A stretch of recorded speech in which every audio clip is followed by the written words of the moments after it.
এমন কোনো মানুষ নাই যার জীবনে দুঃখ নাই, কষ্ট নাই। সবার জীবনে দুঃখ কষ্ট আছে। ঘড়ির কাঁটায় ঠিক এই মিনিটে পৃথিবীর কোনো না কোনো জায়গায় কেউ এখন হয়তো আগুনের মধ্যে পড়ছে, কেউ হয়তো ক্যান্সারের সাথে যুদ্ধ করছে, কারো কাছে হয়তো এই মুহূর্তে ডাক্তার এসে বলছে তুমি আর মাত্র বাঁচবে 3 দিন।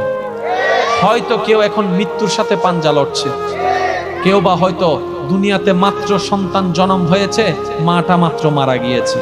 আপনি একটু ঠান্ডা মাথায় দেখেন, আপনার চতুর্পাশে জানা অজানা প্রত্যেকটা মানুষ যার মুখে হাসি আসে, সেও কোনো না কোনো দুঃখে, কোনো না কোনো কষ্টে আছে।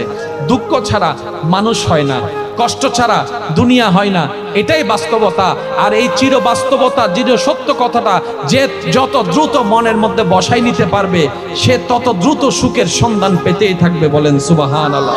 একটা কথা সর্বদা মনে রাখবেন, আপনি যদি এখন পৃথিবীর সর্বশ্রেষ্ঠ দুঃখী মানুষটার পাশে যদি আপনি বসে থাকেন, তারপরও আপনার নিজেকে মনে হবে সবচেয়ে বড় দুঃখী। সেজন্য একটা কথা বলি, এটা দুনিয়া, এটা জান্নাত নয়। এখানে সুখ পাওয়া যাবে না, এখানে সুখের ছায়া পাওয়া যাবে। আসল সুখ তো জান্নাতে, আসল শান্তি তো জান্নাতে। মুমিনদের